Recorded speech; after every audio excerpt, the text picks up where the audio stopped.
Hello everyone. In this video, we're picking out and sharing the latest topics about Asia. From one of the most famous Reddit-style forums in Japan. Even if you don't understand Japanese, we've translated everything into English subtitles and audio. So you can join the conversation as if you were in Japan. So, let's dive into the discussions happening in Japan. The hurdles for Chinese people to move to Japan are getting lower. And more Chinese are coming without learning Japan's customs or rules. As a result, Japanese people are increasingly worried about the gradual decline of society. There's a growing danger of Chinese bringing their logic and way of doing things to Japan, acting as if they're still in China. Violent crimes by Chinese people may have decreased, but incidents that never used to happen are now happening more frequently. The charm of being an island nation is disappearing. Japan doesn't belong to Japanese people alone, you know? Bad money drives out good. Hurry up and leave. I heard Chinese tenants leave their rented apartments with floors covered in grease. There are no rules in China. It's not a nation ruled by law, but by people. If action isn't taken soon, Japan will end up like Europe. It's shocking how unaware they are of why they're disliked. There's no way we should allow this in Japan. Japan is a nation governed by law. Breaking the rules results in punishment, whether you're royalty, a politician, or an elite citizen. But foreigners never get prosecuted. Oddly enough, Chinese people rarely commit sexual crimes. I started traveling abroad 15 years ago. And even back then, locals were saying, travelers from China and South Korea have terrible manners.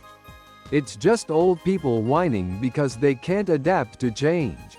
The truly admirable ones are those who lead and embrace change.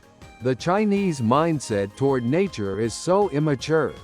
They're not Shinto, so they don't respect it. Our daily lives are already being taken over. What's the plan to fix this?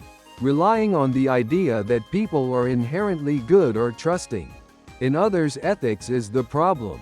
We need stricter rules now. Foreigners don't even listen when you say no.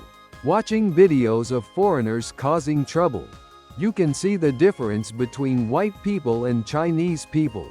White people stop when you call them out, but Chinese people ignore you, make excuses, or keep looking for opportunities to continue. Unfortunately, plenty of Japanese people act like that too. I have a Chinese friend who's a great person. But with a population of 1.4 billion, I guess it's not surprising. It's not just the Chinese.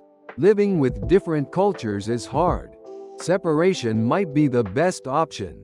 Japanese people caused plenty of problems in Asia and Europe. During the bubble economy era too. Russia has worried about Chinese infiltration since Soviet times.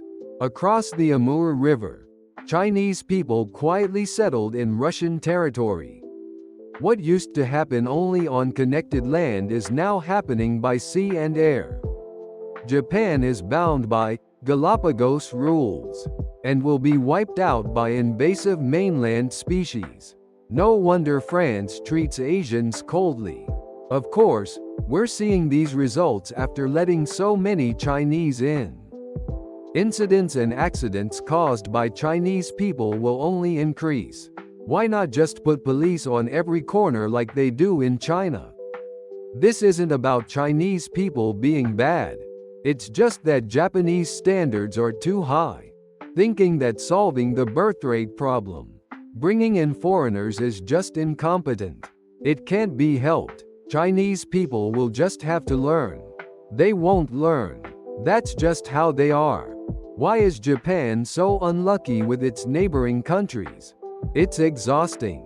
For Chinese people, wherever they live becomes part of China. That's just how it's always been. Did you find this video interesting? We'll keep bringing you fun topics from Japan's online community. Please subscribe to the channel and drop some comments.